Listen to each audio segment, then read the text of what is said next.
Shalom everybody, hello, how are you? Jerusalem Jane coming to you in the midst of a heat wave here in Israel. It's gonna be absolutely crazy.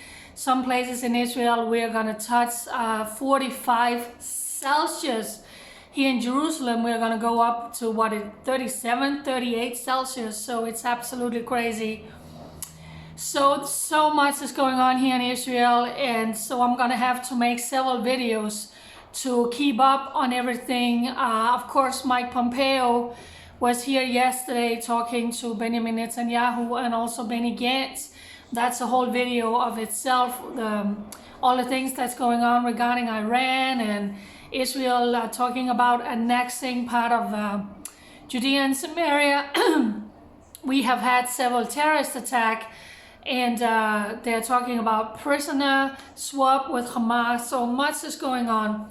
Today is a special day. Today, 1948, Ben Gurion pronounced the Jewish homeland, the Jewish state. 5 years ago, I was actually down by Knesset and I made a video because we were also getting a new government on this day 5 years ago. And tonight, we're getting a new government again. Oh boy, oh boy, oh boy, it has been really hectic here in Israel. You know that we have had 3 elections and it was not possible to form a government. And tonight is going to be the biggest government in the history of Israel. Here in the midst of Corona times where so many people are, out of a job and struggling financially, Israel is getting the most expensive and the biggest government ever. Benjamin Netanyahu made a unity government with Benny Gantz coming in from the center left with his blue and white party. And it's really strange because the people who is now in the government were some of the people who have been in the opposition. So this really is a unity government, and unfortunately some of the people who has been standing with Netanyahu over the last several years is now out. 36 ministers is what Israel is getting in this new government. It is absolutely unheard of. Benny Gantz broke off from the coalition that he had made with Yair Lapid and Bughi Alon, and he said, you know what, I'm gonna say goodbye to you, even though he said, I will never sit with Netanyahu. So in the midst of all of this coronavirus, he decided, you know what, we need to make some compromises and we need to make a unity government. So Benny Gantz brought in the blue and white party with 17 members. Likud has doubled that amount, but yet in order to make this unity government, they're gonna have equally as many ministers. They are both going to have around 17 members or ministers. So of course a lot of the people who used to be ministers here in Israel, there's not room for them because now Benny Gantz is getting that for his people.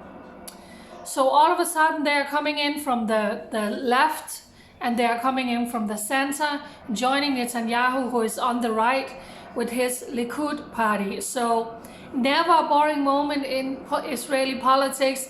Nothing is carved out in stone until literally the last ink is dry when you sign the papers. So they have been negotiating back and forth. And on the right side, a couple of parties joined together to make a unity called Yamina, which was led by Yair Lapid. I didn't say that pronounce that correctly. And the current defense minister, Naftali Bennett. Also Smotrich, the transportation minister, and Peres from Jewish Home was the education minister. So they have been negotiating back and forth, and they have been loyal to Netanyahu. They have stood with him the whole time. They have been loyal to him and his government. But with Benny Gantz bringing in all of these people who had to have ministerial posts, there were no room for Yamina. So it has been really, really strange to see how they have been negotiating back and forth. And summa summarum, everything is set tonight at 10 p.m. in the Israeli parliament. Israel is getting a new government, 36 ministers, and there's no room for the Yamina party.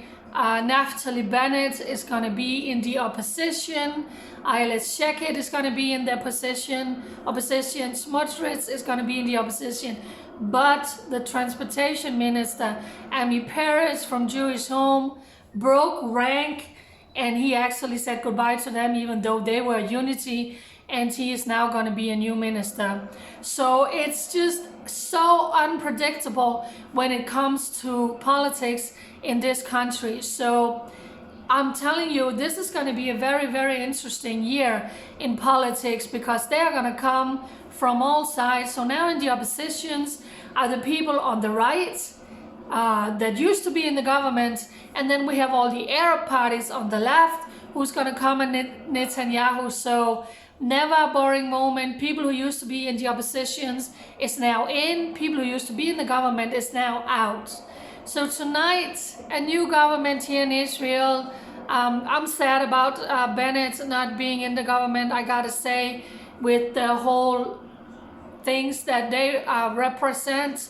So we will see how all of this is going to turn out, but at least now Israel is getting a functional government who can begin to actually do something for this nation. And of course, most importantly, they're going to start to get this nation back to business and to open up this nation again, to start making money, and hopefully soon tourism will be able to come. People are asking me, when is Israel opening up? Well, right now, nobody can come into Israel unless you're an Israeli citizen. But I will talk about that in another video. So tonight, Israel is getting a new government on May 14. On the same day, Ben-Gurion was saying, we declare the Jewish homeland of Israel. So there you have it. Pray for Netanyahu. He's going to be the prime minister for the first 1.5 years, and then Benny Gantz is taking over for the next 1.5 years. So this is really, really interesting. A lot of going on in the Holy Lands. I hope you're all doing well around the world. Thank you for standing with me. Thank you for lifting my hands, and thank you for loving Israel and blessing Israel. Bye-bye.